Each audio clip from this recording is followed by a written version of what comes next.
it tasted fine or whatever, but like the setup of like taking each thing out and then doing one thing at a time and then blending it. I mean, it's not that much of an inconvenience, but just in terms of space in cabinet, and then collectively the price of all those things, Hmm. got to be a little much at the end. So um, I'll be looking forward to I think having. mushroom powders taste pretty bad. They're terrible. I They're think it's terrible. a psyops marketing of trying to replace coffee with some mushroom thing and whatnot. I'm like, dude, mushroom powders don't taste good. They're terrible. My wife got one. It was like I think it was mud water, Yeah, like yeah, 2 years ago, 3 years ago, and we were both kind of excited about it. And after the first cup, and you kind of drain the bottom, and you just get that bitter mushroom taste in the back of your throat. I thought to myself, I'm never drinking this again. Like, it tastes worse than coffee, and I mean, the I don't know, I don't even know if there's caffeine in it. So the whole, I'm not even getting what I want. yeah. I do find like if you get a decently potent mushroom blend, whether it's through a drink or like still a powder but in pills, but you mix it with caffeine, it is a pretty good nootropic.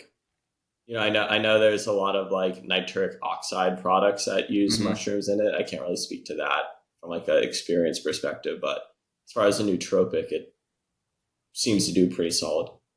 Yeah. Have you heard of the energy drink? I think it's Odyssey. I've seen it. I've never had it.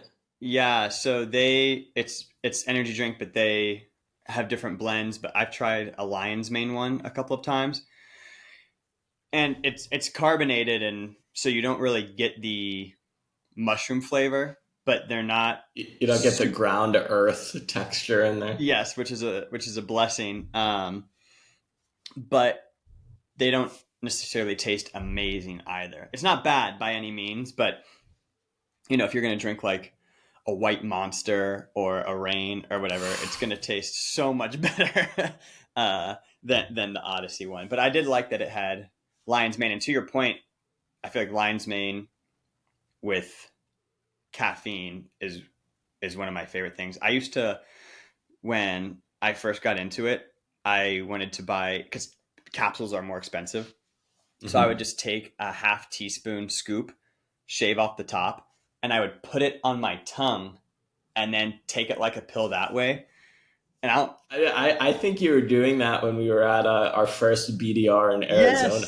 yes, yes. I remember you doing that. I was like, that's gross. Like, I, I was like, good for Jake, like, because I am not that hardcore. yeah, no, I think I was doing it for 3 years like that. And in my head, like when I first started, it was just a marker of discipline. I'm like, yeah, this sucks. So I'm doing it. And then I kind of got to a point where I'd broken the perfect lump enough times on my tongue where you just have like mushroom powder caked on the back of your throat and you're like gagging.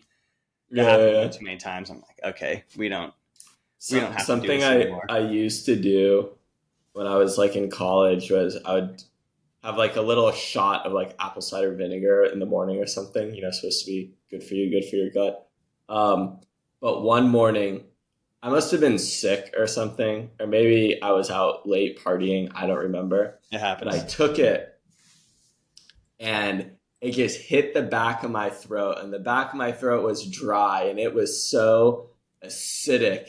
It just made me kind of like cough and like kind of like but like cough a little bit out of my nose too, and it went through my sinuses. So imagine just having apple cider vinegar in your sinuses, and it was like a horrid 30 minutes of trying to like just get it blown out of my nose and like back of my throat. And I was like, I haven't had it since. Yeah, fair It enough. was, it was so bad. I was like, I'm never having this again because I can't go through that experience again. That is gnarly. Yeah, I mean, there's nothing worse than having something go up in your sinuses. You have that burning up there, especially if it's Mm-hmm. like something vinegar based. Yeah, yeah, That that was pretty is bad. no bueno.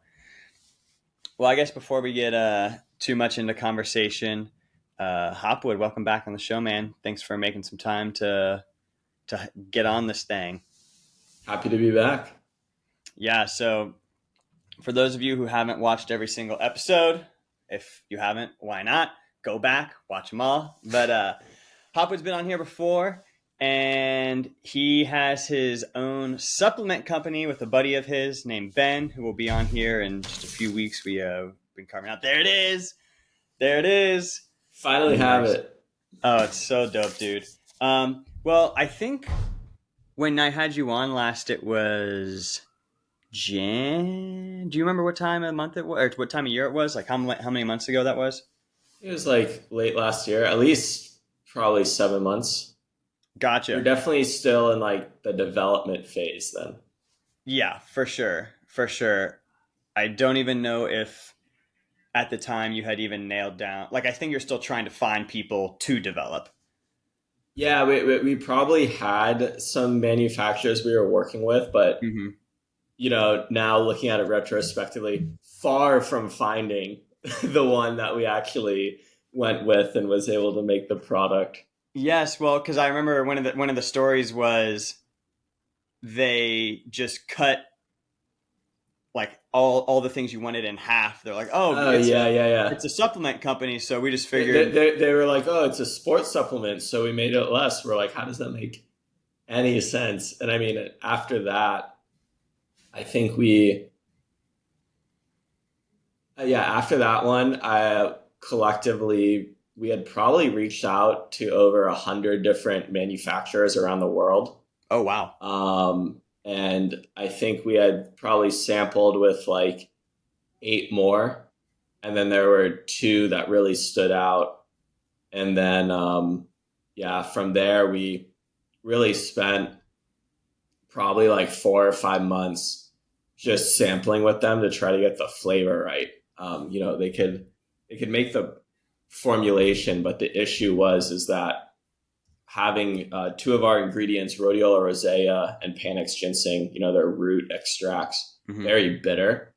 And so to overcome that without using something like sucralose, which Right. is like an artificial sweetener, which like there's like a supplement nerd now. There's like a decently big debate on whether artificial sweeteners are actually bad for you because there is no direct evidence suggesting that like it's going to give you stomach cancer or something. And there's even research to say that like stevia is actually worse for you. Hmm. Um, that being said, there's no like kind of the thing that would put it to rest would be there's no big long-term study Right. on any of them other than like sugar, which will give you diabetes. Right. So Right. so it's like obviously we weren't going to use that off the bat, but we really went through just a long process of formulating with stevia and monk fruit because we were like, let's at least go the naturally derived route. Yep. And we ended up with monk fruit and something that we didn't have to use sucralose for, which we were pretty stoked about because we were like, the more I read about it, I was like, okay, I'm like less worried. But as far as educating the consumer, like, it's just a whole barrier that you'd have to go through because Mm. there is this stigma around it. Around monk fruit or sucralose or No, what? around sucralose. Yes. Yes. It's like stevia and monk fruit are perceived to be better because they're like naturally derived. Right. And it was just like us personally is like, well, we just rather not take that every day because we just don't know. Right. Um, Not worth the gamble. and yeah, and so monk fruit was the only one that didn't show any like GI distress or at least significantly less compared to the other two. So we ended up getting a formula that worked, and then yeah, had every other issue in the book from box design to getting the contract done to production actually being finished and then received. So yeah, it's been a journey. Yeah. Well, I definitely want to touch on each of those things. one of the things that before that, one of the things I'd heard about sucralose, and I think this is specifically with regards to Celsius, not saying that it's only about Celsius, but I just heard it with Hmm. regards to Celsius, was that there was potential that sucralose was inhibiting nutrient absorption in the small intestine. That's like the thing that I had heard that was potentially wrong with sucralose. I didn't know if you had heard about that or not. Yeah, I saw some stuff on the Celsius front. There were I can't speak to like specifically sucralose, but I know for them it was like the sucralose was a potential issue. They have that chemical in there that's like an appetite suppressant, Mm-hmm. right? So I imagine there's some degree of like, well, if you're making yourself not hungry, then you're not absorbing as many like nutrients, right? True. And then there's the other aspect of 200 milligrams of caffeine, which is like kind of a lot. Like, it's Yes. like 2 cups of coffee, like right away. Um, And you're drinking I'm it sure, faster than coffee too. yeah, yeah. And like, I'm sure there's some flavoring stuff in there that's like not great for you.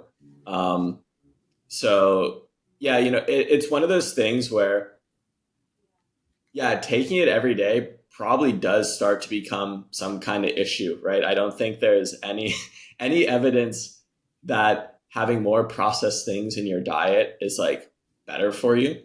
Right. So having like if you're gonna have something that's processed, like go the more natural route. Now, we did see something interesting the other day is that apparently there's a study that came out that having energy drinks after you work out blunts muscle hypertrophy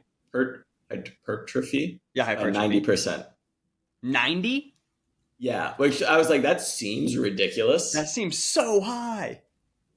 I was like, also like the amount of bodybuilders that are just like living off caffeine and huge, Right. you know? So I was like, I don't know if I believe that, but it was like, I was like, okay, that's interesting. Hmm. I'll continue my white monster for now, but Right. Right. I I wonder. Yeah, I don't know. I'll definitely have to look into that. Um, one of the things. Oh, monk fruit. Monk fruit is like super sweet, right? So I feel like that makes sense that you went that route to help offset. I feel like that helps offset the bitterness. so actually, monk fruit is the least sweet of the three options. Really, I always So just thought I had let's heard monk fruit like was sweet. these numbers won't be exact, but like Hmm. just for example, um, let's say sugar has a sweetness of like 1 for every 1 gram, right? We'll just Hmm. make up our own metric. It has a sweetness of 1. Uh-huh. Monk fruit is 10 times sweeter, maybe like 10 to 25 times sweeter than sugar, Uh-huh. right? But stevia is like 100 times sugar sweeter than sugar, right? So it's like definitely more than double than monk fruit. Uh-huh. Sucralose is 1,000 times sweeter more than sugar. And just so for example, is that if like Sweet and Low, Hmm. right? Like any of those little coffee packets, if you find the one with sucralose in it, you'll see there's other ingredients like multidextrin. Multidextrin is something that's like derived from potatoes normally, and Hmm. it's really just this like kind of filler carbohydrate that doesn't like add much, right? So if you like look at our box, it'll say has like 15 calories per serving, right? But there's no sugar, so you're like, where does that come from? It comes from the multidextrin, which is actually something that helps, something like us, like not clump together, Hmm. not get like when you pour it in, it helps it mix better, and it hardly adds any calories. So it's just like, and like I said, it's derived from like a potato, so it's So like is it kind like a of like starch? Like yeah, but it's like kind of like an incomplete starch. It's okay. like for example, something that like for us, we don't worry about it because like in our product is for athletes, right? They're taking it and they're most likely about to go work out, or they'll like work it off later. But Element, for example, recently came under fire because apparently they had like 4 times the amount that they supposedly said they did, which Mm. if you don't know the background of Element, it was actually a keto electrolyte company. It's not this whatever it's marketed as now. And if, ketosis, you don't want extra carbs. And essentially Right. Right. they With were the opposite showing of that. that this had enough carbs to spike your blood sugar, which is not what you want when you're trying to be in Yeah, ketosis, take you right out. right? Right. So that they like came under fire for that recently. But if you back to the sweet and low thing, if you pick a pack of sweet and low, you'll notice like it's kind of got some stuff in it.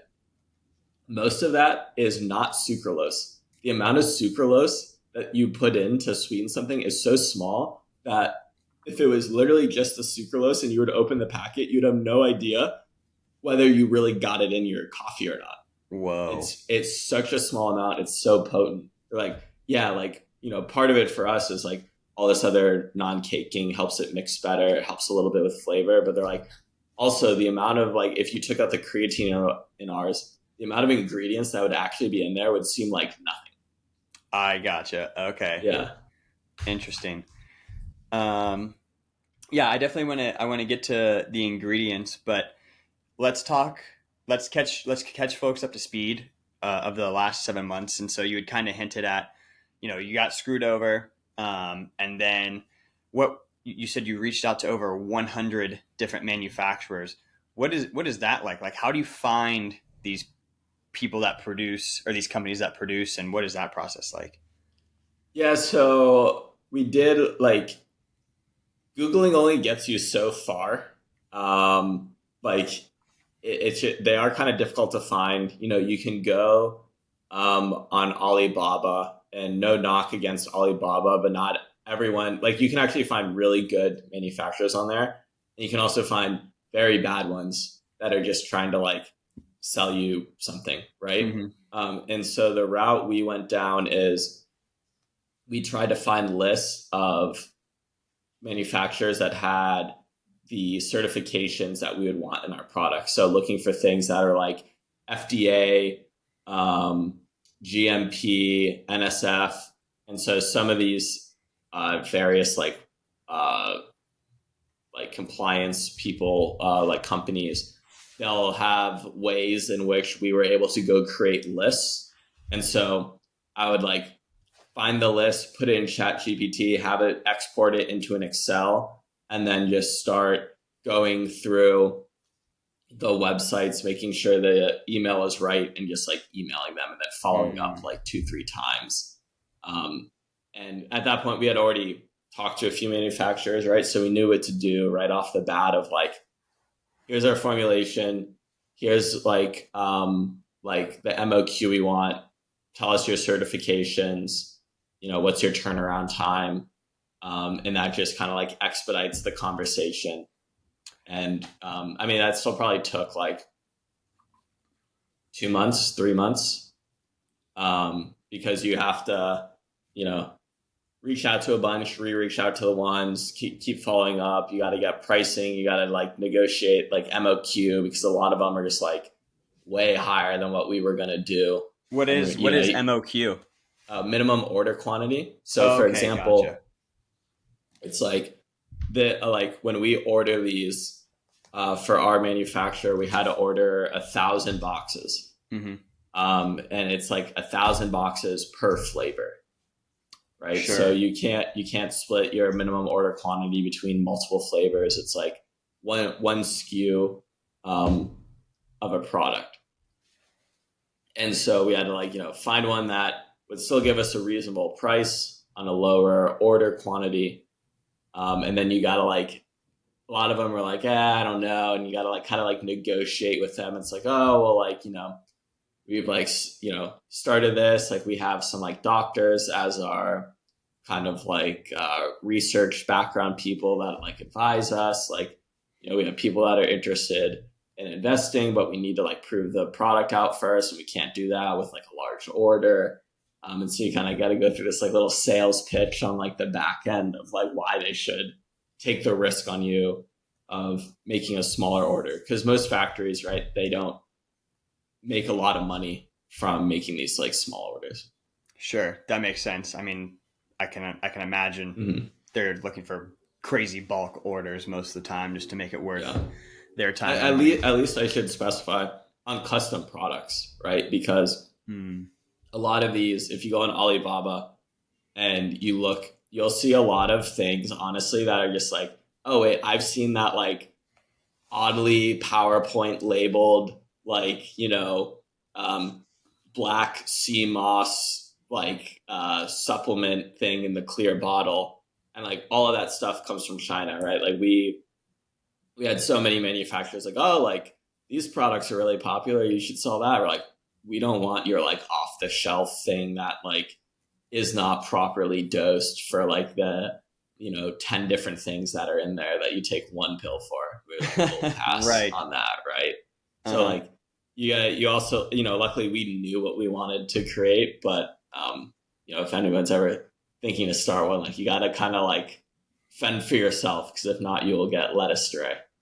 Yeah, that makes a lot of sense. Well, it's kind of cool though to hear about how once you had gotten a handful of like once you'd reached out and talked with handful of manufacturers, the learning curve you started to hit, and it's like, okay, we know what to ask, we know what to do, we can actually, even if it still took 2 to 3 months, we know how to Mm-hmm. not get got by these Yeah, guys yeah, anymore. exactly. um, and I feel like that's so much of the battle when you're doing something like you're doing, is just learning actually how to do the thing, because the idea hasn't really changed too much Yeah, since you no, went on the no. journey. I mean, the product has like been pretty consistent, but just figuring out how to get there, I feel like is the hardest part, at least for now.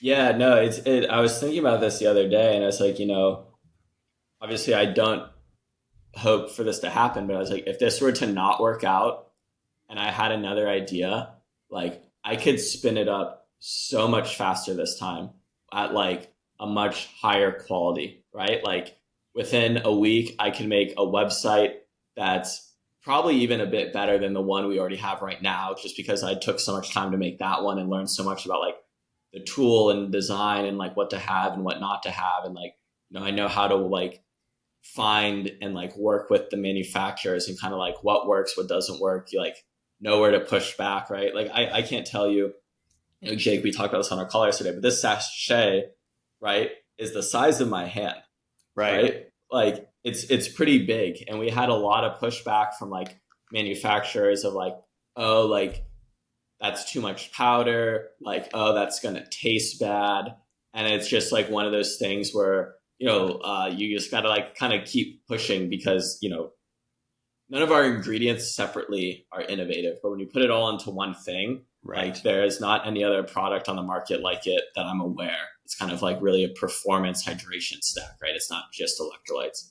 And so to like kind of create something new, you got to kind of like push back against them of like, yeah, like of course you haven't made something like this. Like it's Right, new. it doesn't Like exist. like we don't want what you've already made. Yes, So yeah, that's a very good point. Convincing people to take the leap of faith for something new. mhm. Yeah, that's definitely a challenge. Okay, so that process takes about 2 to 3 months, and then where are you at? You've reached out, to these other manufacturers. Your language is good. You know what to ask. What happens then? Yeah, so I mean, then it was just like a lot of sampling, which is like, they send you a sample and then they send you like the ingredient profile, which like are what we would call our active ingredients, Mm-hmm. right? Our electrolytes, creatine, taurine, rhodiola rosea, panax ginseng, those don't change, but the amount of flavoring they put in, the amount of monk fruit, the amount of multidextrin, like all those other things that like make up the product that you don't really think about, are the things that we have to like specify on like.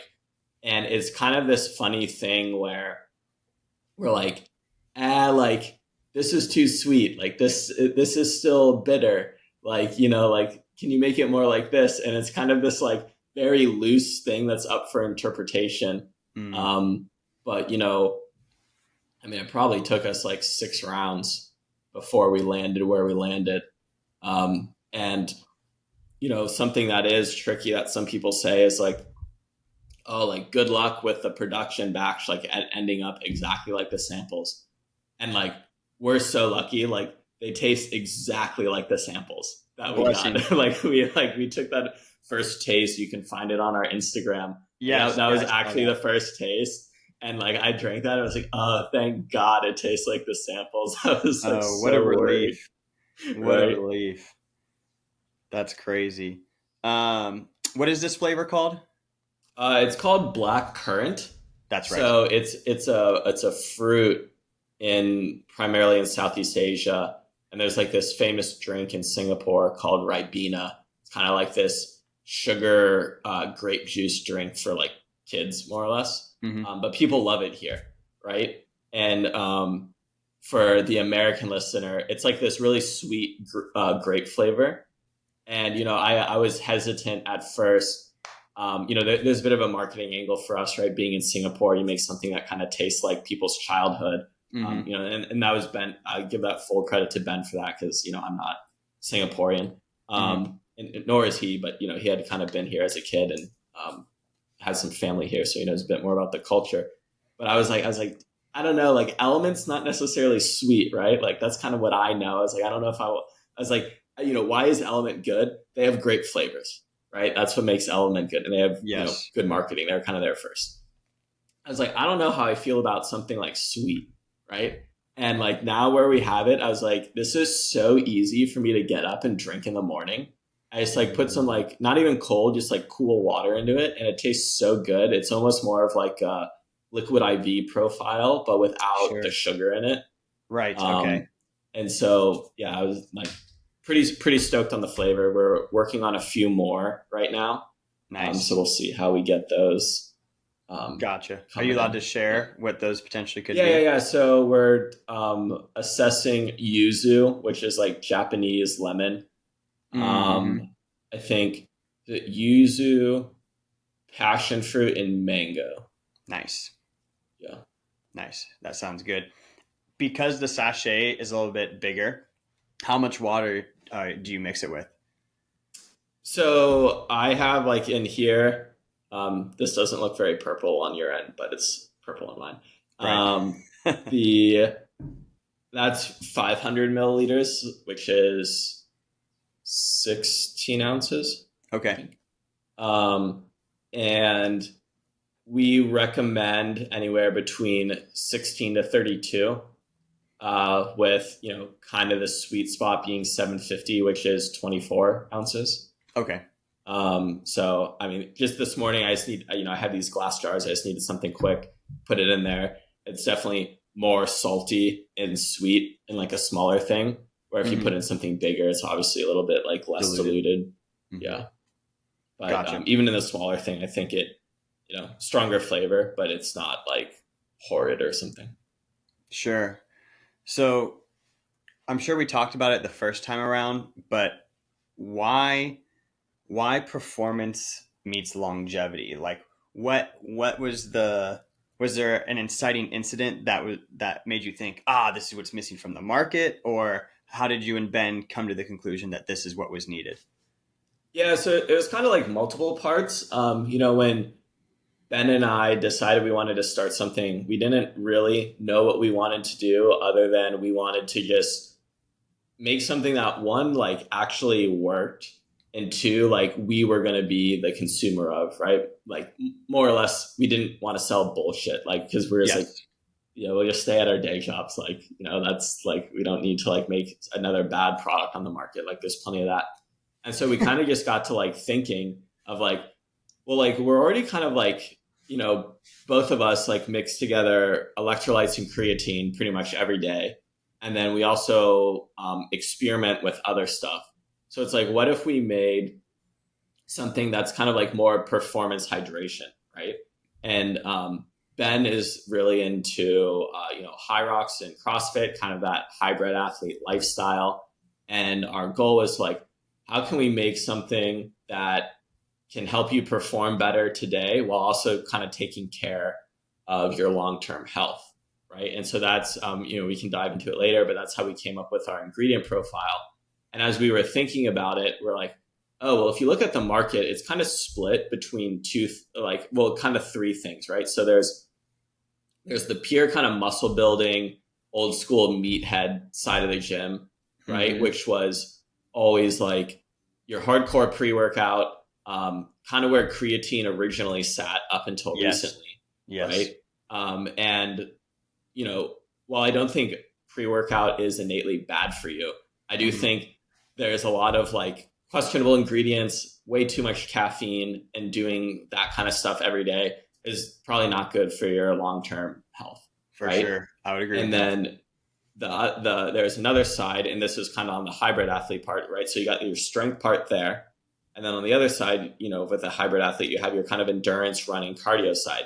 Mm-hmm. But everything on the market for that is really gamed at, or geared at, you know, marathon runners, cyclists doing really long endurance events, ultra runners. There's nothing kind of in the field of, you know, uh, cardio, but maybe in that short, higher hit spurt area. Right. Because that, that And then that you, ultra marathon, like that endurance is more like gels and like waffle crisps and like that yeah, sort of yeah, thing, right? exactly. So, you know, Mm-hmm. if like think if you ever heard of Mortens, they've become by far the most popular gel for like Tour de France cyclists, marathon Okay, cool. runners, ultra runners, right?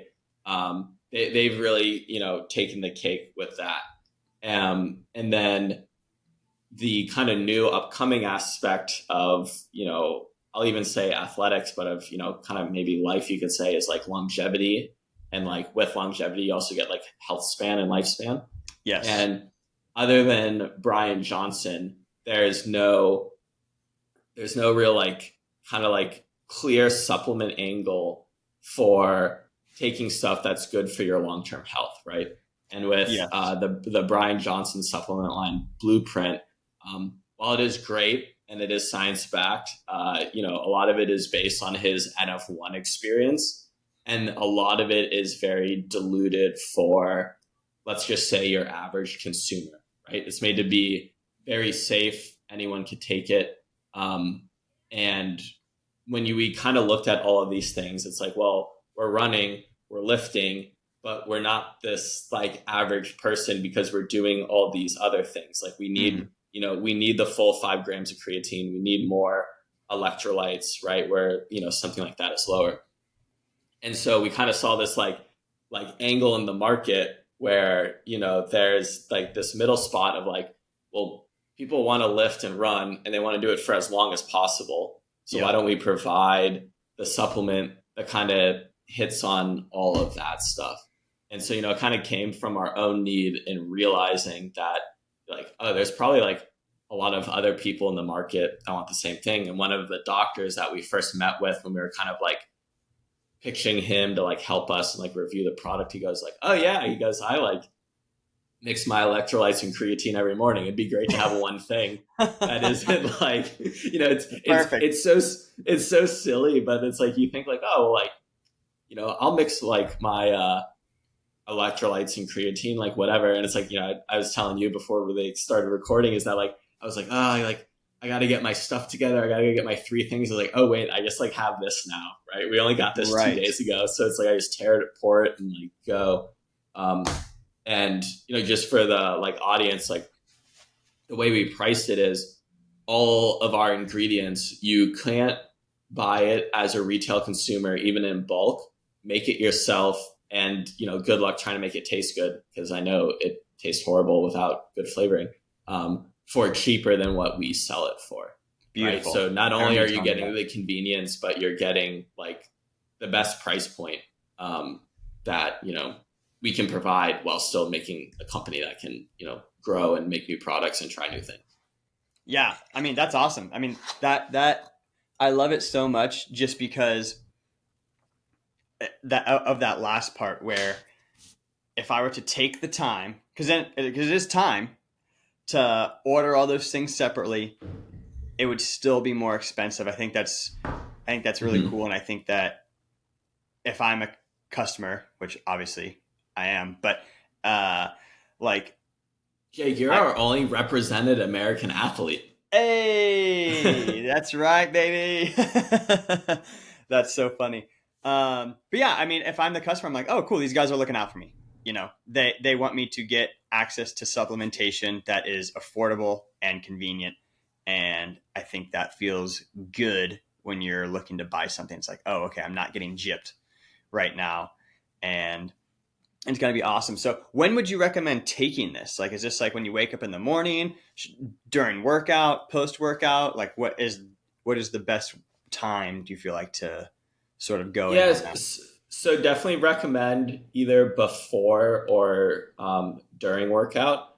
I personally, it just depends. Like, I will work out today, but I guess, I had immediately woken up and I was like, okay, I just like need something in me. And I personally find, at least from like the electrolyte side, it does help me wake up a little bit. The creatine's shown to be a bit of a nootropic, and I did not sleep much the other night. And there's research that shows like if you do super dose creatine, it can help offset like fatigue from like lack of sleep. I have Um, also seen that so as well. so I was like, all right, like this is something I'm just gonna have right now. But typically, you want to have it before or during, and the big reason would be that we have rhodiola rosea in there, which helps cap your cortisol levels, right? And so the Mm-hmm. research shows that it helps reduce perceived exertion. So more or less, it's like if you're working out at a 10, it's going to kind of feel like you're doing it at like an 8, maybe, right? So we've had some of our athletes, when they tested the first time, they're like, whoa, I actually feel like a little bit more like relaxed and like recovered than like I normally would from like a workout. Of course, everyone needs a different dose and size, and the way we dosed our product is to have the like minimal clinically effective dose, Mm-hmm. so that they're like 400 milligrams of rhodiola rosea, I believe, is a little bit above of what the research shows to be effective. Um, Beautiful. and so, once again, that was kind of like something for us of like, as far as looking out for the consumer, of make sure it's all clinically backed, make sure it has the effective dose. So you don't have to go about and think about like, oh, well, I've heard about rhodiola rosea. Like, how much do I need of that? And like, how much do I need of this other thing? Mm. But yeah, so before or during is kind of the recommended. And if maybe you have the day off, but you're mowing the lawn, like you can still drink it after, right? If you're like, oh man, I haven't drank water all day, I want to make sure that when I am drinking my water, that I'm actually holding it instead of stripping my body of more electrolytes with distilled water, Right. um, For to sure. get it, be effective. So, and once again, it's got creatine. So you do, unless you're on different days going to supplement with your own creatine, you definitely want to take it every day. Yeah, for sure. So do you feel creatine? Just you personally? Because I feel Yeah. it. I feel it when I Well, take so even just so 5 milligrams. so I always notice that if I go off it and then I go back on it 2 3 weeks later, like I feel like thicker, Yeah. like I like even like the pump at the gym is a little bit better. Like I just feel like a little bit like fuller. Mm-hmm. So like I definitely do notice it. I mean, I've heard stories of people like, and they were already big dudes, but like starting to take creatine, and they're like, yeah, I had to like stop taking it because I filled out my pants so much that they didn't like fit anymore. They're like, yeah, I put on like 20 pounds in like Whew. 3 weeks. It's like, Oh my Jesus gosh. Christ. Yeah. Wow. So Wow. that doesn't happen to me, but like I definitely notice it when I take it versus when I don't take it. I do you ever feel it like mentally, like in a nootropic sense? Because I would say I do feel like a little bit clear. yeah, I like so like today for example, I'll put it in a protein shake Hmm. and I try and make my meals get smaller throughout the day. So I have like a big breakfast, um, reasonably sized lunch, and then like smaller snacks, smaller dinner if I can. Hmm. And it was just a 40-gram protein shake with 5 grams of creatine. And like 20 minutes after, and this happens almost every time I do this, it's not the same as like a caffeine buzz, but I feel a certain alertness. It's almost like a pressure in my head, and I mean this all positively, but that when people say it's like a nootropic or it can help you with focus and that sort of thing, like I that is definitely something I feel almost every time that I have it, unless I have it with like a super big meal and it's kind of drowned out. But if I have it Hmm. with like a small meal, afterwards I feel okay. Give me something to dial in on, um, Yeah. which I feel like is good if you're mid performance and a high rocks or whatever. Yeah, yeah, yeah, for sure. Any sort of mental benefit is good. With regards to the creatine electrolyte combo, because creatine also helps over time, like store water in your muscles. Yes. Yeah, it helps store intramuscular water. That's what Yes. the ballooning effect actually is, right? Right. So Right. when you're putting on that creatine weight, if you will, it's Mm-hmm. actually just your body, your muscles holding more water within it. So it actually helps with hydration. Obviously, you know got to still drink enough the rest of the day Right. to Of make sure course. that's it's most effective. But yeah, it's that's what it's doing. So it functions well with electrolytes. Then definitely. Yeah, yeah. So I mean, one, you're already holding more water, Mm-hmm. right? So they can be more effective. And then something that was interesting is, we have taurine in ours. We have 1 gram of taurine, which is about what a Red Bull has, I believe. And, taurine's typically associated with kind of like energy. It's thought of Mm-hmm. as almost another caffeine, which is like not It's the true. opposite, It's right? Yeah, it's a sulfate amino, which Mm-hmm. is like kind of similar to like an amino acid. It's something that the body actually produces, and it does help a little bit with like cellular energy production, but it actually helps significantly more with cellular fluid balance, right? So Oh, what it's okay. helping your body do is actually, when you're taking in those electrolytes, making sure that they're optimized for the hydration of the cells that it's affecting. So it's was actually part kind of like longevity aspect, because as you get older, your body produces less taurine, and then also helps with the cellular level of hydration when it comes to looking at a hydration product. Very nice. So like, okay, that's super cool. For some reason, I thought taurine, because it's in a lot of energy drinks, but I knew it Mm-hmm. wasn't for energy. I also thought that it was helpful with regards to stress management as well, unless I'm off base on that. I think it does a little bit, Okay, but you know, we are kind of like research angle focused more sure. on, more of like the cellular hydration, longevity, and like energy aspect of it. We kind of found that our angle for, we'll say, like stress management or mental performance was really the rhodiola and the panax ginseng. Yeah, yeah. So for the Rhodelia rosea, does that also help with blood flow? Um, or am I There getting is early research to suggest that it helps, like with VO2 max, for example. So yeah, okay? that could help with like oxygen efficiency like in the bloodstream. It's I don't believe it's necessarily considered like a nitric oxide. Okay, Like, yeah. So early stages you know, research on whether or not it's like super yeah, effective yeah. or not. Okay. Like I know, it's a plant that used to be like chewed by people to go on like really high like altitude hikes and help you Oh. feel not as tired, is from what I like Hmm. understand as some of like the early use and Like an stuff, as ancient like, use. That's sick. yeah, yeah. I like that. Hmm. Well, let's talk about the ginseng then. Yeah, so the ginseng was kind of it's typically thought of like having some more like maybe anti-inflammatory properties, which some research suggests that, but it actually, a lot of the research around it is more on the kind of like mental performance side. Just helps you bring a little bit of extra like clarity when you're working out. There's some crazy word that I can't pronounce that is like the chemical part of it that does that. Okay. But when that's released, it kind of helps with like a little bit like more like focus and cognition. So the goal there was to have you have the rhodiola rosea, which kind of helps bring down your stress levels, and then the panax ginseng kind of helps you like focus a little bit. So Okay, kind nice. of that was our.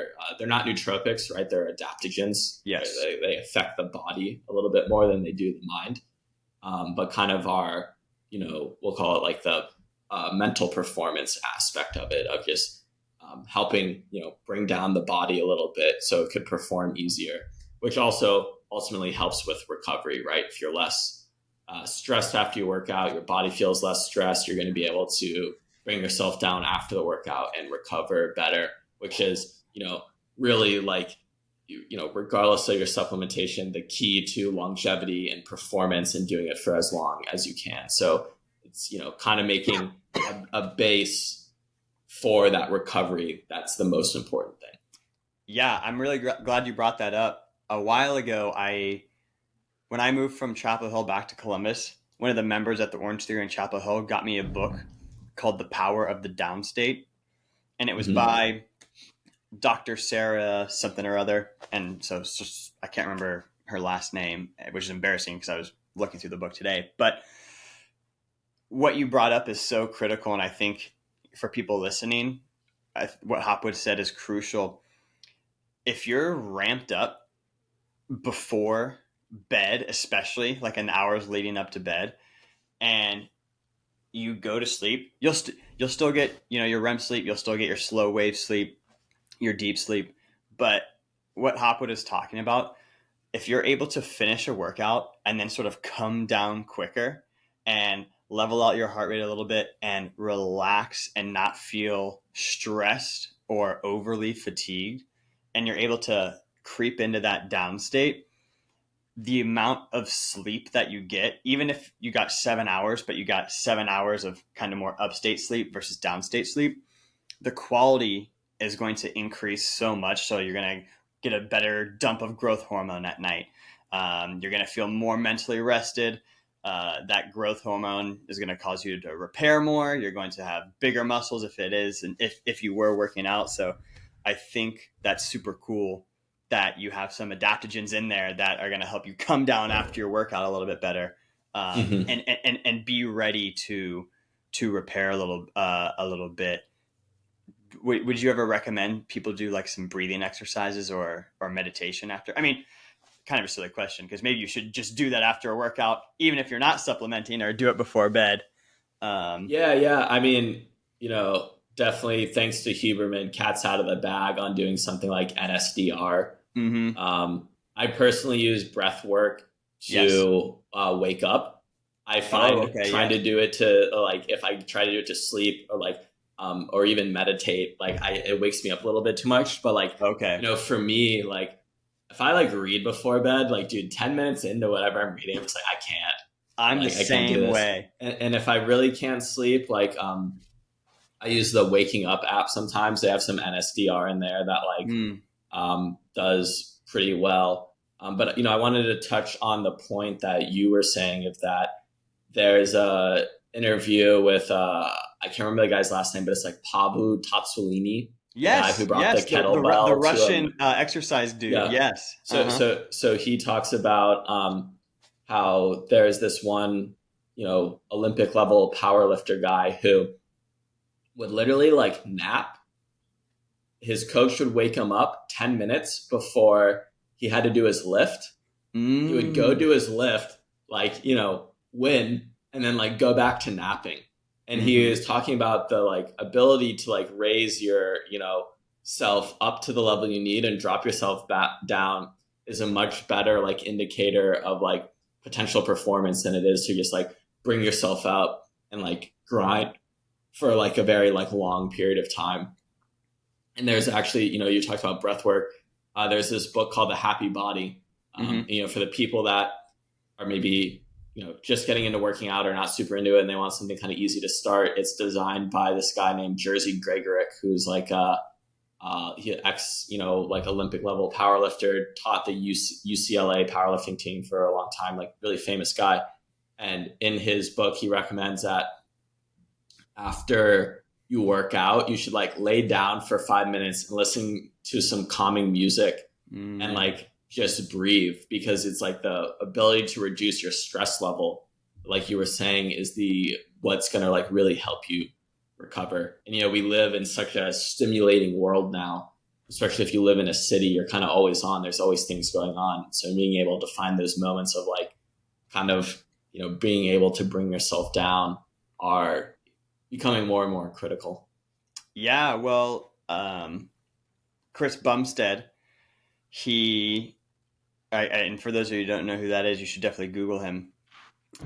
He's a classic men's physique bodybuilder, and It's like 6-time Mr. Olympia, right? yes, yes, and he just retired, but he I think he would go on Twitch or something after he was done lifting, and he would just veg out and play video games. So like he would hit his super hard lift, but then do his best to detach and do something that was like super stress free. And then the bodybuilders that do the best are the ones getting the most sleep as well. Mm-hmm. um, and I think sometimes, well, sleep is getting a lot more popular now. It's like sleep, exercise, nutrition are like sort of the three pillars. And if you can't do anything else, if if you can do those three things, then you're sort of in the clear or on the path. But I think I think it's cool now. I think this is the best time to be alive in terms of supplementation. Like stuff is so much more regulated, and now we're getting cool Mm-hmm. products like this where the niches are being filled in, and Mm-hmm. I'm really excited to see what happens in the coming months with this flavor and the other flavors. Do you guys have any goals? For the now that you have product, do you have a goal in terms of how fast you're trying to move it out or what? Yeah, I mean, of course, as fast as possible. We're it's difficult being like a new brand, especially Ben and I don't have any direct experience as far as starting like a consumer product goods brand, and the hurdle is always like, well, I don't know how this brand tastes, like can I like trust them, all that kind of thing. So our what we'll be doing in the coming months is just going to a bunch of events. We already have a few athletes on board to help us kind of promote the product and really just figure out our marketing strategy so that we can kind of make more sustainable revenue so that we can not only grow the brand but also grow the product line. We have goals to make gels that are Yeah, specific for like I high remember you rocks talking or about like that. kind of CrossFit events, things that are you know not a 3-hour marathon, not slow acting, things that are going to pick you up while you do your thing quick. Take another one during high rocks so that you can finish strong and not be cramping and like super tired at the end. We want to make a recovery product as well that isn't just, one thing it'll not be is a pre-sleep drink because I think that's dumb as shit. Like, oh, you want me to mix something in 16 ounces of water and drink it right before I go to bed? Like, I'm guaranteed gonna wake up and go to the bathroom. For sure, that's Like I hilarious. like a lot of these products have great ingredient profiles, but like why am I drinking it before bed? I'm like that is just the dumbest thing I've ever heard. That's so Um, true. so yeah, it's a real personal gripe I have with Fair enough. the pre-sleep products that aren't, I guess, at this point pills. So we have some ideas around that, and we'll see where it goes from there. We're like I said, trying to make unique ingredients that fill this specific niche of longevity and performance, while still being kind of like these unique all-in-one supplement stacks that you don't have to think about that are just kind of like grab and go. Nice, nice. That's so awesome, man. I'm so down. Um, do you have? I mean, assuming you would obviously want it to be a global brand, but for now, obviously starting it in Singapore. Are there any other like countries you're trying to add? Or are you just trying to saturate sort of the Singapore market, and then obviously you've got homies in the states. Obviously there'll be some small traction in there. Like, what are you thinking about in terms of like those markets? Yeah, so definitely starting in Singapore. Um, we'll be slowly expanding to the rest of Southeast Asia. Really, kind of our goal is like if we can figure out, the marketing strategy behind what brings in kind of like predictable revenue, right? Like we're creating, whether it's content, ads, it's our athletes, events that we're going to create, that kind of like community around our product of that people are bought in and they're always coming to us for their needs. And we kind of figure out that strategy within Southeast Asia. We'll definitely move to America and try to recreate that strategy, right? Because Right. great market, right? Great market, ton of like, people doing the kind of things that we're trying to support. But in America, it's hard enough here. It's definitely super competitive in the States right now, as far as like being in the health and wellness space.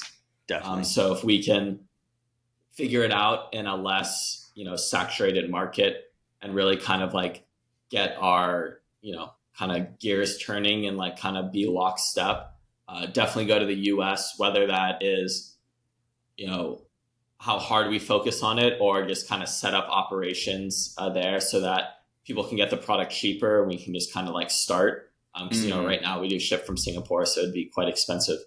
Right. To kind of like get that going and test it out. Well, we definitely intend to do that, but it's probably primarily Southeast Asia, we'll say, for the next, 9 months to a year. And if we get that locked in, start expanding elsewhere. Nice, man. That's awesome.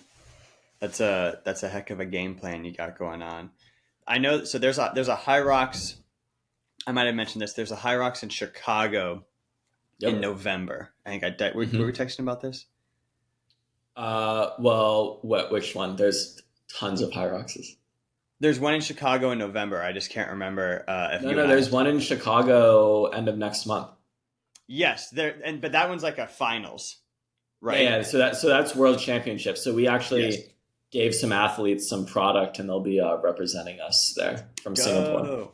Yeah, that's nice. Well, there is another one in Chicago in November that I know some of my old Orange Theory friends want to do, and one of them reached out. They're like, "Hey, how should I get ready for this?" And I mean, I haven't done a High Rocks personally, but I think I'm going to join them in November for whatever that one is, and I'll look into how to train. You can get certified as a High Rocks coach. I did not know that. No. Yeah, I learned it when I was at the Pump and Run, and I was waiting in line to do the bench press, and I ran into an Orange Theory coach that I'd never met, but she was talking about how she had just gotten High Rocks coach certified, and I guess that just means she can now like train professional athletes if she wants to in the High Rocks. Although you could probably train an athlete and not have the certification and they could still do well, obviously. But, yeah.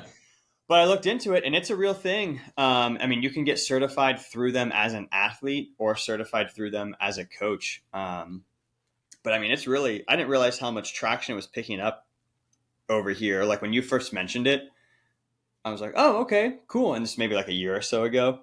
Mm-hmm. And since then, like it's everywhere. I've got Orange Theory coaches who are doing it. I met that coach who was certified. My buddy Sammy, who I had on the pod not too long ago, opened a gym in Raleigh, a group fitness gym, and they have like a High Rocks class on Fridays with the High Rocks coach. Mm-hmm. Like it is up and coming over here like crazy. Yeah, no, I mean, like in Singapore, every time they do it, they're oversubscribed to it, right? They sell out very quickly. Dang. It's huge in Asia, started in Europe, very big in Europe. And the market they kind of hadn't tapped yet was the States, which is why World Championships is in Chicago this year. And, I know you're going to have my co-founder and friend on, Ben, who's done 4 High Rockses now. So he can definitely give you some tips. A lot of tips. Yeah, and I think I've been to 3, haven't done one yet. Hopefully I'm on the mend for my injuries, so I'll be able to do one by the end of the year. But yeah, I think, it's really big for multiple reasons. One, it's like CrossFit, but it's more accessible, right? Yes, you don't have to overhead snatch 300 pounds. You don't got to do crazy deadlift. You don't got to do the gymnastics of ring muscle ups, whatever. Right.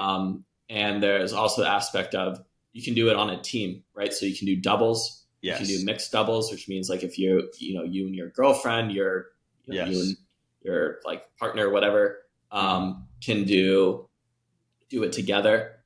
There's different categories. You can do a relay team, right? So a team of 4. And so it kind of creates this like more community oriented aspect. And, I can only speak to how it's done in Singapore, but a lot of the gyms, Saturday and Sunday, they'll have their high rock simulations, right? So Mm. everybody in the class, if you will, is doing a high rock simulation. And then there's, 2 to 3 different run clubs, whether it's associated with your gym specifically, another gym, a running group that does running workouts with during the week, specifically kind of for that high rocks training. So it kind of like the community aspect that CrossFit had has really bled over into the high rocks aspect, but it's much more accessible to where like you don't got to be some huge crazy dude that wants to like do some crazy lift. It's like, oh well, I can run, like I can lunge with like like a sandbag on my back, and like I can Yes. row, right? Like none of it, like you're not, you can get hurt doing anything, but like it's nothing like life threatening. Like there's nothing in high rocks where you're like, oh, that is definitely going to slip a disc in my lower back, kind of thing. Right. Right. So I think it makes it very accessible to a lot of people. Now, to your original like kind of question of like, how can you prepare? You'll have to ask Ben that. But I will Yes. say the one thing that, at least in doing all of them in Southeast Asia, and given these are always still indoors at a convention center, which is Uh-huh. how they're always held, Uh-huh. people always cramp, Mm. right? So like, our product's not available in America. Go get your favorite electrolytes, whatever. Like, but you need that. And I Yeah. know Ben recently developed a specific gel timing strategy that he can Okay. talk to you about. I don't know what it is, but like kind of helped him. And but like yeah, you got to make sure you're prepared nutrient wise, but also hydration wise, because cramping seems to be a big issue that lots of people run into. Yeah, I could totally see that. And plus, just like with the skier and the burpee broad jumps, and even the rowing plus the running, you're shifting your torso up and down. So I feel like it's very easy to lose control of your breath, and Mm-hmm. get like desynchronized or unsynchronized with your breathing, which can also help increase likelihood of cramping as well. When your breathing's all over the Well, place. so I know a lot of people have a big issue of like they go out way too hard in the beginning, Mm-hmm. right? Because you feel fresh and you're like, oh, I'm gonna crush I'm gonna this crush. ski erg thing, right? I think that's the first one they do. Yeah. But then it's like by the time you get to the third event, you're like have gassed out because you ran so hard in the beginning and you like crushed the first like 2 or 3. So there's this really big like pacing element to it, Mm. that I think probably get a lot of people in their first like high rocks or two. Yeah, I could totally see that. I want to make sure I ask you this question. So you just got your product. What was that like for you? Having moved halfway around the world, started this thing. We've talked about the journey. Um, to get there, all the product testing, all the stuff we talked about in the last pod. You get the product shipped. Was that yesterday? 2 days ago? Yeah, we got it two days ago. Yeah, bro. What's that feel like? Yeah, I mean it's a huge sigh of relief, because like I don't want to say Ben and I were ever gonna quit, but there were a lot of points of just like, dude, like what are we doing, right? Like when we found out that like we were getting a quarter of what we thought we were getting, right? Mm, When the amount of times we got told you're just not going to get around to bitterness without using something like sucralose, right? We're mm, like we're like, do we change the product like entirely, right? Because like we kind of either have to deal with a weird taste or we have to do something we don't want to do or take out the ingredients as a whole. mm-hmm. And then even when we ordered the product, I think I told you about this in just one of our individual talks, is like, so this box, right? When the designer made it, they make it in something called CMYK or CYMK, which is Okay. just like a design color thing. I don't really understand. It's just Sure. like, but it makes the colors very vibrant, right? And Okay. nice. It's how you see it on the computer. But when they, oh no, sorry, when they make it on the computer, it's RGB, right? but when they print it, it's CMYK. Okay. And when it gets printed, that makes the colors very flat. They're not as vibrant, right? It's just how they print things, I guess. And we were like, the manufacturer like told us this. We're like, we sent you the stuff earlier to confirm that it worked. They're like, Right. yeah, we only do partial confirmation. Like we don't confirm with the designer beforehand. It was like, oh, you've got to be kidding me. And it was just like, then it was like all this like, contracting stuff and like, not having the communication level that we had desired. And then to just like actually get it. And then, like I said, we get it and it tastes exactly what the samples tasted like. Where it was like, thank God. Like we can, like, it's funny. We've been through so much. We're like, oh, we can finally start, Right. That's a good way to put it. It's like we now actually have a product that we can sell. That it was almost like right. a warm up beforehand. Yeah. Because like, when you listen to a lot of these, gurus on YouTube or wherever, I don't use TikTok or Instagram for business stuff, so mostly YouTube. They're like, oh, you want to get like your product in the hands of like people to promote it beforehand, to like test demand, and like, you want to give it to UGC creators to like create content beforehand. But like, let me tell you, dude, like these printed sachets, they have like also have a minimum order quantity, right?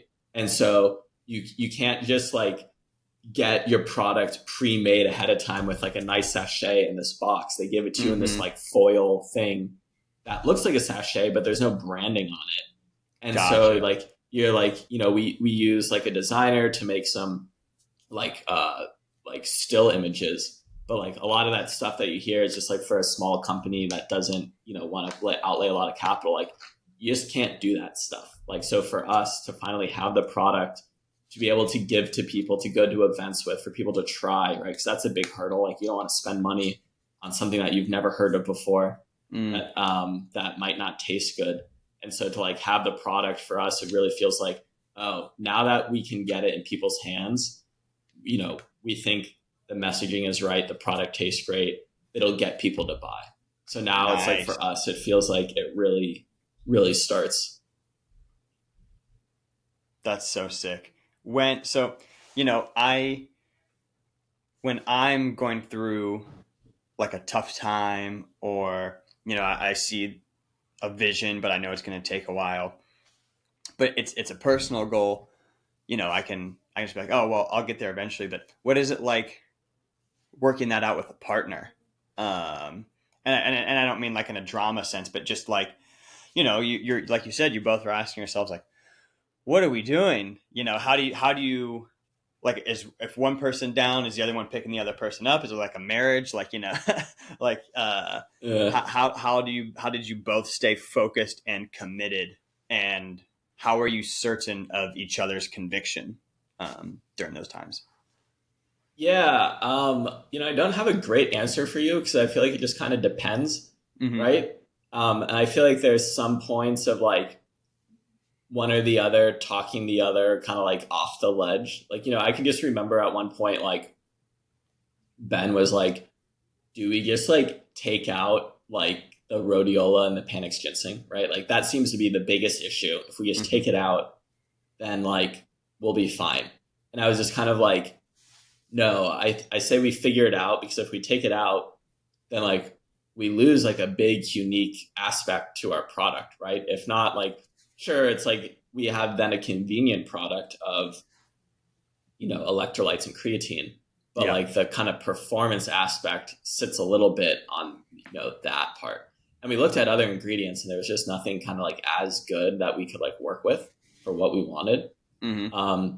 And so, it's not like I like magically sold Ben on that. I was just kind of like, like, no, like, let's keep doing it. And he was like, all right, like we'll see. Right. And it's one of those things where like neither person knows. And like, if either person's wrong, like you just have to be like, okay, we were wrong. Like, let's pivot. And, neither of us are like spiteful, right? It's not like if one of us gets something wrong or does something wrong, it's you're like, oh, like I was right, you were wrong. Like, it's kind of like, it's just like, neither of us really know what we're doing. Like we both have full-time Yes. jobs. right? We're like both trying our best. So like there's a lot of things that just like don't happen as quickly as we'd like because we don't want to get fired, right? Because if we get Right. fired, then it's like we're not in America, right? Like Uh-huh.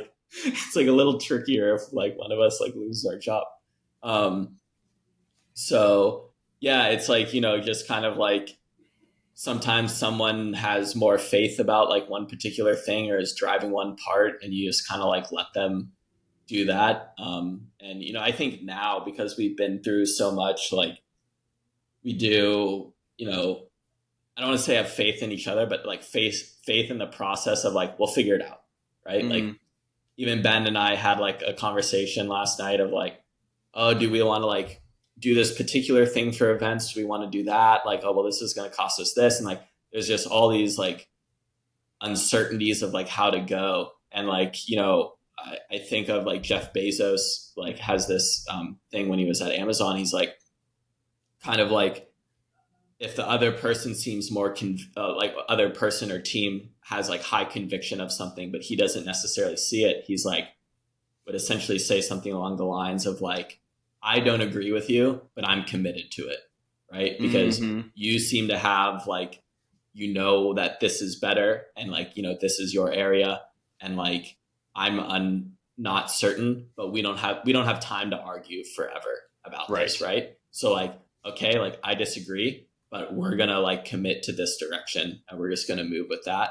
And if we pivot, mistakes happen, let's pivot as quick as possible. We know for the future, and we like go that direction the next time. Yeah, I think that's a really good way to look at it because it's also there's like a certain recognition that we don't know and we don't have time to wait until we know. You know, Mm-hmm. otherwise you would just wait until, you know, if you knew it was going to work out, you would just wait until it worked out, but you never know. So Yeah, yeah, yeah. I think that's a really good way to approach it, and it also makes the person who isn't as convicted equally as accountable because they're like, I, regardless, am still choosing to do this. And so if Mm-hmm. it doesn't work out, I still chose to do this as well. And I also bear part of the responsibility for Mm-hmm. making that choice, even though I'm not the one who's as convicted. So um, nice. I think that's a good way to go about it. When What was it like what made the two of you pull trigger initially? Because I'm not super aware of like your relationship beforehand. So when you Yeah, guys were so like, I've let's known do Ben this. for like 6 years, 7 years. So Hmm. we started working at well, I'm a little younger than Ben, so he had already been working at IBM, but I started working at IBM and moved to San Francisco, and he was working at IBM and living Gotcha. there. And we just became friends. And you know, as Ben he got some other jobs and like lived other places. I would always kind of like come visit him. We'd do like a little trip, and I went on a little backpacking trip in Southeast Asia. He is in Singapore, so Singapore is like my first stop to kind of get over jet lag before I went other places. And when we like met up, I had just left Goldman earlier that year, or yeah, at the beginning of that year. It would have So been what year would this be? 2023. Yeah. Was this like right Um, around BDR time, like the first BDR? Yeah, yeah. So I had left Goldman in December of 22. We Uh-huh. had BDR April March. of 20 March Yeah, of March 23. 23. March 23. I was in New York that summer, and then I did a backpacking trip in Southeast Asia like November, December. And Hmm. so I saw Ben then. And one of the Goldman clients that I spent some time with before I left Goldman told me, he's like, if you ever want to, because most of the clients were entrepreneurs, like, if you ever want to start a business, he's like, go to the Canton Fair in China. He goes, they make everything. He goes, you'll Yes, I find a remember you product, talking about that in the first right? pod. Uh-huh. And so when I was with Ben, I was like telling him, he's like, oh yeah, like I was like, I might be back next year because I'm going to go to this fair thing to like find something to like start a business. And he goes like, at the time he didn't like the job he had at the time. And Hmm. he's like, oh, I've been thinking about starting something too. He goes like, we should go to that. And so we was kind of like talking, spitballing ideas, whatever. And we had kind of kept texting while I was still on my trip. And I kind of like told him, I was like, hey, if you want to start something together, we should do it. But I kind of need to know now because I logistically have to figure out how to move to Singapore Mm-hmm. next year, right? And go to China, right? And so he's like, yeah, I'm down. And so that's just kind of how it started with us going to China Mm-hmm. and attempting to source manufacturers from there, which didn't work for our specific situation. Um, and then, yeah, I came back to Singapore and it's kind of how it started. Okay, nice, nice. Yeah, timing is everything with that sort of endeavor. So, Mm-hmm. um, good on you for having the foresight to be like, hey, I'm I'm ready, but we have to pull trigger now. Were you scared at all? Yep.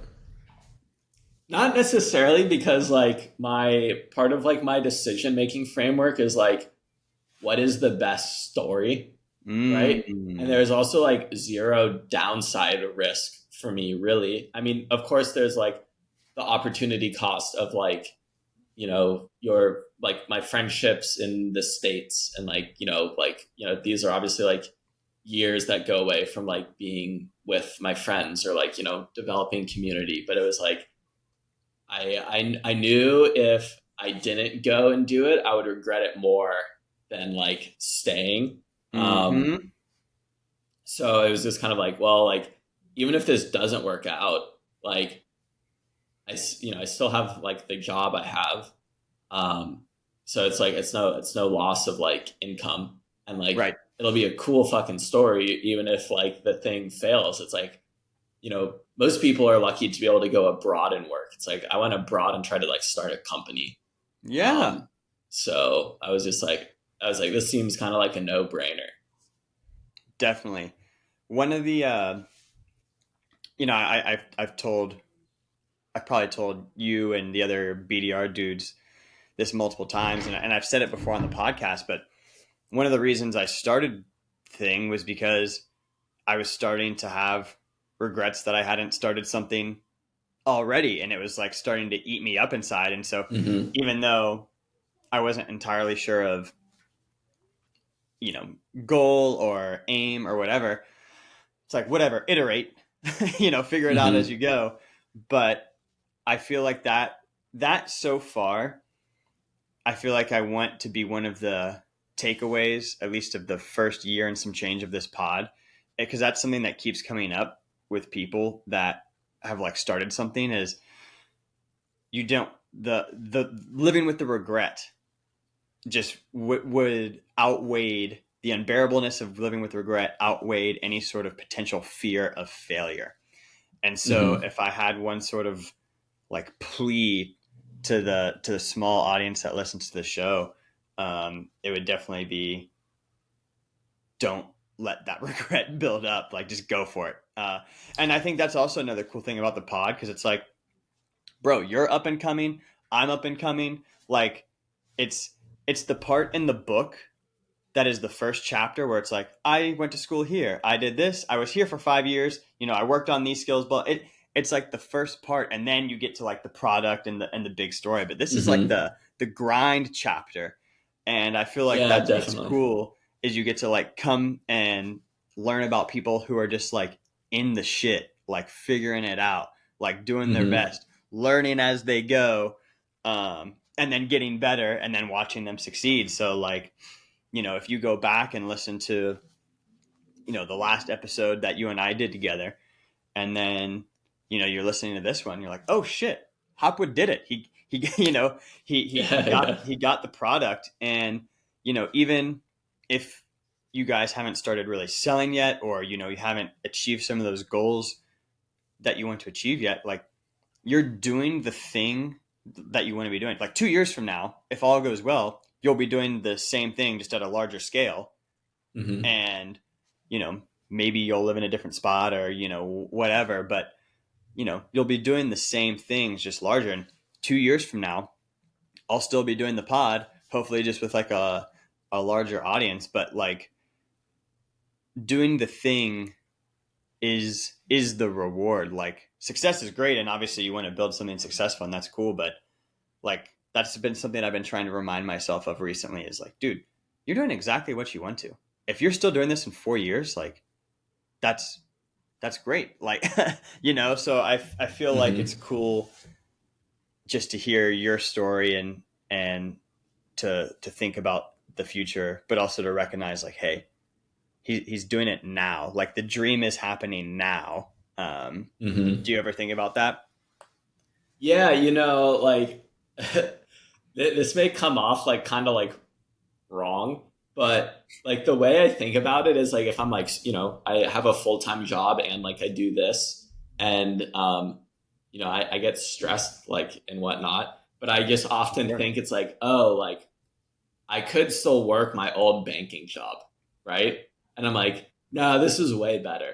Like, and I just like immediately like I'm just like, oh, okay, this ain't that bad, right? And like, there's like this Seth Godin kind of quote of like, what would you do if you knew you were gonna fail, right?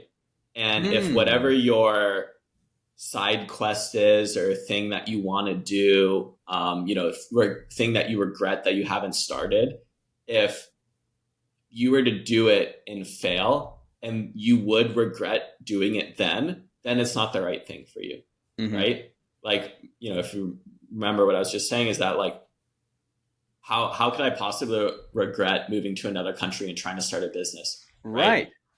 If it works out, perfect, right? That's what I want. If it doesn't, sick story, cool experience, met awesome people, live somewhere else, and like And learn a obviously I bunch. wouldn't, yeah, and I wouldn't be happy that it failed, but like I'm okay with that, and that's kind of like the like framework that I think if you want to do something and you regret that you haven't done it, you like one need to ask yourself like why. Maybe it's not the right thing. Maybe like your desire is a bit insincere, right? Like Jake, I Right. think you can agree that if you were to start this podcast only for money, like you probably would have quit already because like I don't know if you've made any money off this, right? You're not Rogan or Chris Williamson's yet, but No, like and it took Rogan the 5 years. It took Chris Williamson like 3 or 4 years, like to yeah, monetize. So it's like and whatever. and so it's like you have to kind of do it, with the end goal of making it something, right? Like Yeah. we live in a world where you need money to live, but like if you also don't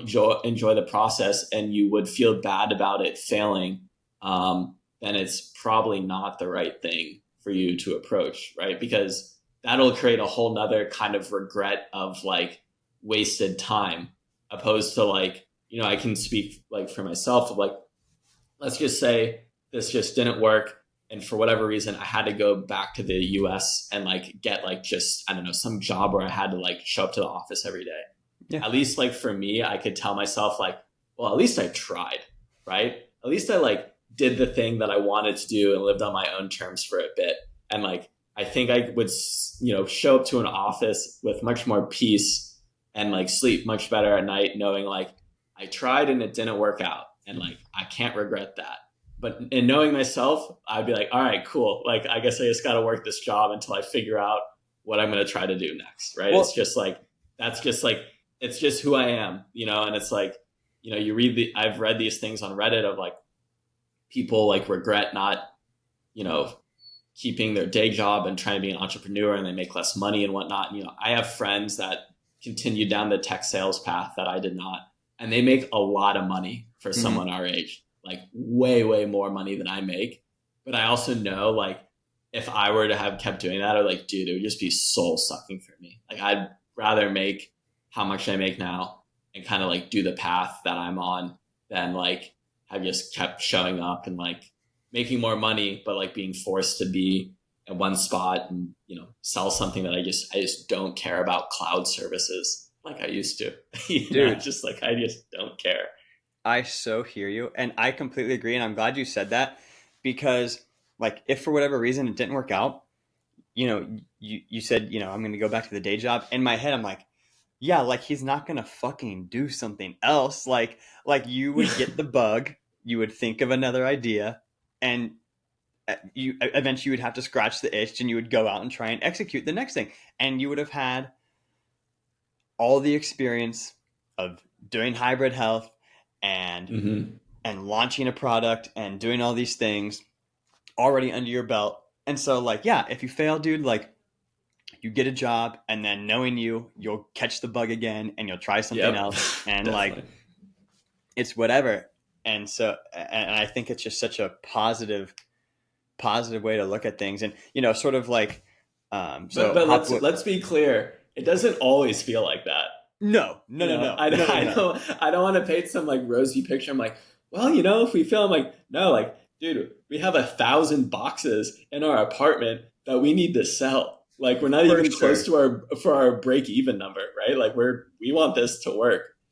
So it gets stressful, but it like when I am able to sit back, like, I think we're kind of on the same page of like, it's going to be all right because this is the right path for me. Yes, 10,000%. And I think that was a very good clarifying point. Um, Obviously, I'm sure there's so many times you've been so stressed out, and Yeah. just because you do care so much. I think the important takeaway is like, obviously you care a lot, but you are mentally resilient enough to take the L if it were to happen, and to like be able to rebound and still find Mhm. purpose and not regret um, your decision. Um, you know, so last night, listener, for those of you listening, me, Hopwood, Mitch, and Sean, the Balls Deep boys, we had a sync planning the next BDR Balls Deep retreat, and I kind of caught them up on life, and I won't do it again now, but like, you know, the last 2 months for me personally has just been like all Yeah, over the yeah. place. Yours is like, ridiculous. like absolutely ridiculous. Um, but the point is like, and I think, well, I know I'm the only one of us with a wife and kids, so that just like adds another element to the Yeah, thing. Is I like, think about that every now and then. I'm like, dude, I barely handle my long distance relationship where all I have to do is like FaceTime for 15-30 minutes a day, right? It's like, dude, like how do you do it with like an in-person wife and kids? Like, in, like in person, that's the great. fact that they're not virtual, like I'm like, dude, I don't know. Yeah, it's a lot. Well, I mean, a lot of it is just like communication, but the point of just like the ups and downs in the roller coaster, like the job I'm working right now is like a significant pay cut from the when I was at Orange Theory, which is ironic because the reason I left Orange Theory for that other job that ended up being a scam was to make more money. Yeah, uh, but like, I also, during that time where I was just like working from home for that Dash PT company, and then when I realized they were just like shitty, I had like 2-ish weeks where I was just working on my own stuff. And we talked about it, yesterday, the urgent versus important, but I feel like I got so much better at being my own employee, even though I left a job, got scammed by a job, and now took a pay cut. And so, like, with a wife and kids, that's obviously stressful and obviously not ideal. But I feel so much more confident in my ability to manage myself, and also mm-hmm. like just kind of get better at, okay, don't, you need to do these things. Yes. Finish the one thing. Okay. That thing's done. What's the next thing? Have priority shift. Okay. Actually do this, but focus on it and get it done. And it's all perspective. Like, what's the lesson that you can pull from the shitty experience? And if you can do that, then even if you fail, then you've learned. Now you can get better. It's the same. It's the good video. It's everything Alex Hormozzi's ever said. Yeah, Um, I like that. People made an acronym out of the word fail. It's your first attempt in learning. oh, I haven't heard that. So That's great. yeah. So that's why I try to look at failure as that, it's actually just you learning something instead of like, and obviously there's failure where it's like you reach like financial catastrophe or you end up in jail. Right. Like, don't do something where the failure is like that, right? It's like Yeah. Ben and I didn't put our entire savings into this company. It's like we started out with a very reasonable amount to where like if we both went to zero on it, like, it would suck, but we'd be okay. Like it's not financial ruin level of like things. So, Right. just like adjust your risk accordingly. Right. For sure. For sure. And obviously, like, everyone's situation is unique, and everyone's risk tolerance is unique, but whatever risk you can tolerate, as long as you're able to like go for it and stomach whatever the worst possible outcome is, fucking pull trigger on it. Um, Yep. I Exactly. mean, come on. I that's like, yeah. I enjoy watching it, and that's one of the I think the positive things. I was talking to my wife this morning about like the group of guys that we have, and I know we've talked about it before, but just the shared mindset. Because dude, I was walking through work the other day, and like I told you, like I work at the bank for Ohio Health, and just like seeing everyone like crammed in the cubicles just like gave me anxiety. Yeah, yeah, I yeah. was like, absolutely not. Um, and it's just fuel. Like I see stuff like that. I see people that just like show up and do the thing and then they go home and then that's it. And I'm sure there's people that have side hustles. So like I don't mean to like Hmm. overly generalize, but the person who just like shows up to the cubicle and then F's off back home, like that is nightmare fuel to me. And that and so I actually kind of enjoy seeing that thing because I'm just like, nope, I refuse. I refuse. Yeah. I am going. I'm doing the pod. I'm doing my side thing. I'm doing whatever. I pivot as many times as I need to, so that that is not me. Yeah, it's funny because the like place I get lunch at every day is like downtown in the central business district, and for the most part, I'm the only one that shows up in a t-shirt and shorts. Like, Nice. and I'm just like, thank God I don't have to like wear like, kind of quasi suit to work every day. But it is funny because like when everyone looks at me, it's like, Singapore, everyone's Asian. Like Mm-hmm. in there, like I'm Classic. one of like maybe three, four white guys. But Uh-huh. I'm definitely the only one in like shorts and a t-shirt. And I just feel like everyone looks at me like, oh, it must be like a tourist who found this random like business lunch place. Like I'm like, no, like definitely about to head to work, just like different style than the rest of y'all. Right, right. That is one of the nice things about working in fitness is just athleisure is the uniform. Mm-hmm. So that that has been a fun benefit. It's actually been weird, like, when if I'm doing like group fitness or something, especially more so at Orange Theory, when you would see someone not at Orange Theory, but in regular people clothes. Like, oh, this is what Yeah, you look like I actually didn't even recognize you without that's sweatshirt and funny. sweatpants, and with like makeup on. I'm like, oh, that's kind of, Yeah. that's what you're putting on. Huh, interesting. Okay. Whereas like I just wear the same stuff to work and at home, so Yep. pretty easily recognizable. Um, well, we got about like 15 minutes here, give or take. Was there anything specific that you wanted to cover or promote or talk about before we wrap it up here? No. I mean, if you're willing to pay crazy shipping fees, go to hybridhealth.club. We have product available now. We still currently have our pre-order promo out, but it is live now, so it will ship. So that'll be going away soon.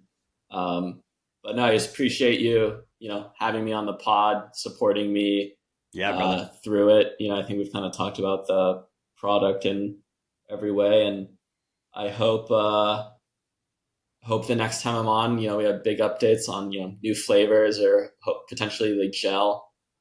Maybe better shipping to America, things like that. Yeah, man, that'd be awesome. One thing I did want to ask you about real quick. Yep. You had mentioned that you guys were maybe starting to creep into the TikTok game. Like, Yeah, we have a TikTok. okay, I wouldn't say our content is the best, but we are, you know, as we're figuring out the business logistics stuff, we are working on creating more, um, you know, like specific content to try to like create more of an audience. nice, nice. Well, I'm trying to do the same. So if you ever want to coordinate, let me know. Where can people follow you guys? Yeah, so all of our social medias are at Hybrid Health Co. And then website, like I said, is hybridhealth.club. So should be, we got Instagram's probably our most active, Mm-hmm. TikTok, YouTube. Um, then yeah, you can sign up for our what will be a newsletter on our website one day. Right, right. And hey, yo, for those of you listening, there are some people that listen to this that went to UA. Support the UA boy. I mean, Yeah, guys, yeah, guys, this is the hometown guy out here in Singapore. So UA listeners, go follow the socials. Everyone go follow the socials, but especially the UA and the OU people. Bro, the yep, OU yep. people. You gotta go give Hopwood and Hybrid Health Club a follow. Bro, let's go ahead and wrap this up. We can say bye offline. I'll go ahead and stop recording, but appreciate you for coming on and taking the time. I know you got a shitload of stuff to do, so always a Yeah, pleasure. no worries, man. I appreciate it as always.